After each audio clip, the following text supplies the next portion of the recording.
Yo, what's good, everybody? It's your man Straw Hat Central here, bringing you episode 3 of my series, Learning Guilty Gear and Learning Chip. This series where we focus on my process and development learning the game as a new player to help other new players get into the game as well. Today, we're going to be focusing on how to effectively use replays.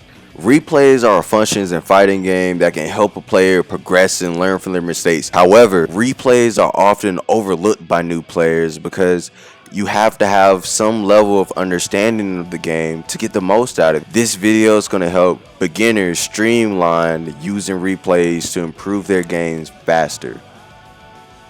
As always, take a look through the playlist below if you guys are enjoying the series to make sure you're not missing any videos or have any gaps of knowledge so far of how we got here. In the meantime, like and subscribe if you enjoyed the content. Let's get into it. Hey, so you've gotten your feet wet, you know what your character does, you've played a few matches, you think you got some combo sauce. What do you do next? Now we have to take a closer look at how are you creating these opportunities to get your combos. It's time to go into replay mode. It's time to watch yourself get beat up. This step is essential for people coming out of the honeymoon phase where they feel like their process and development has really slowed down and plateaued. Some people get really far without ever having to use replay mode, and that's what's up. Like, that's okay. But that wasn't me. Like, if you want to improve fast or hate being bad like I do, like, this is what I had to do and this is what I'm gonna share with you guys. Yeah, first, this isn't school. You don't need a 5-subject binder. The only thing you really need is just to be ready to draft a quick test message to yourself. So check me out. I look at replays as a pyramid, right?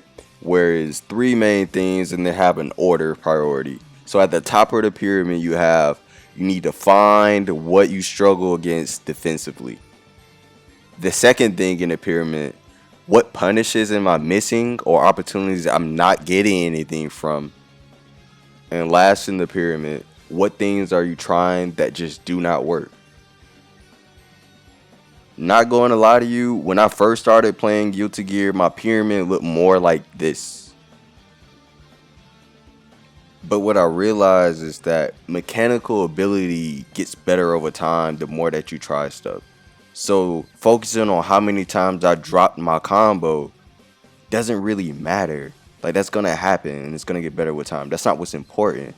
What's really important is the decision making and what situations I'm just not prepared for. Because these things are unlikely to change unless I intentionally work on it.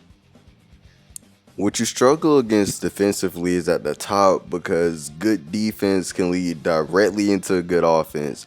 For example, landing an anti-air could go into a full air combo or a full punishing combo. Not to mention that just having good defense will keep you in the game longer, which will allow you to learn more and just become a better player faster overall. Now, missed opportunities are second in the pyramid because you've already done all the hard work. This is something already in your playstyle. You create this situation often. You just need to find a way to make it better to get a little more bang for your buck. This already could be the difference between you winning and losing. Just having that extra bit of consistent damage can be enough for you to start seeing the real fruits of your labor. Things that don't work is last in your pyramid because you should take some time before you come to that conclusion.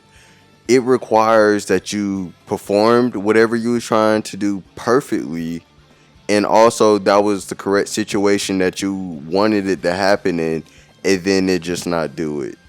There's a difference between, hey, I tried to do X and it does not work, or I tried to do X and I did it improperly, so therefore it did not work. Because you're new to the game, I wouldn't be quick to write off possibilities because there's a chance that you have an error that you don't know about. For example, you mistimed it or you missed a framed or something. Some extra piece of information that you were just missing. But there are definitely times where you know you did not make a mistake and you did exactly what you wanted. It just did not work. And in those situations, you just stop doing it. There's no point in doing it anymore. This brings us to our word of the day, shimmy. Shimmying is a baiting tactic which relies on moving the character in and out of another opponent's attacking range.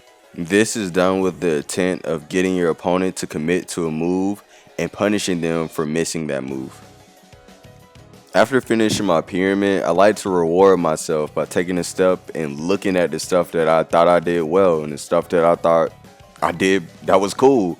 And I think that's really important too, because sometimes you get some good stuff on accident and you're just like, man, that worked out. What did I do there? Let me see if I can do that again. That adds new things to your repertoire and new things to your decision making, because you're like, man, this is something I did on accident, but it worked. Now I do it on purpose.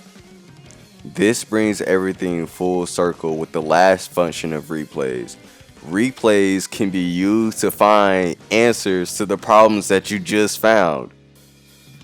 So embedded in Guilty Gear's online system, along with majority of other fighting games online system, is the leaderboard.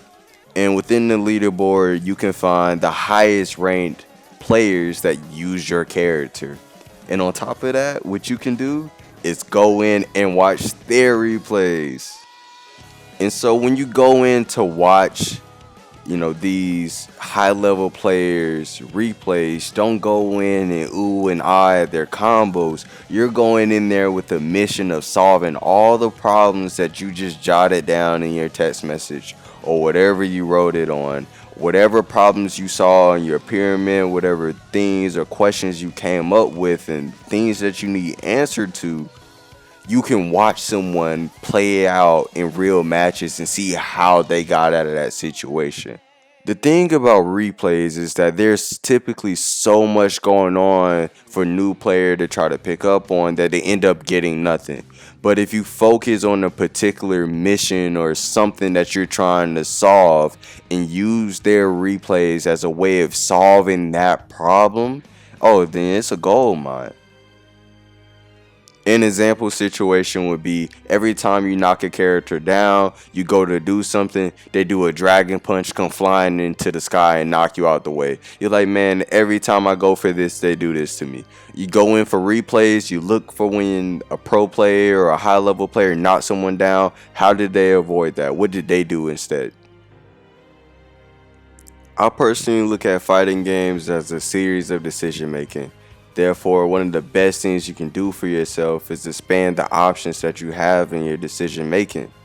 The reason why I've grown to be so crazy about replays in such a short amount of time is the only way that you would have seen or started doing some of these options is if you've done them enough times on accident to be like, oh man, this shit works. But having replays just cut all of that out. Having an aha moment on YouTube watching someone solve a problem that I couldn't in the middle of a match is pretty cool and one of the most rewarding and fun things about fighting games. As always, if you guys enjoyed the video, please leave a like and subscribe. I really appreciate it, and I would love to continue going on with the series. And yeah, man, I hope y'all have a good one because we do them nice.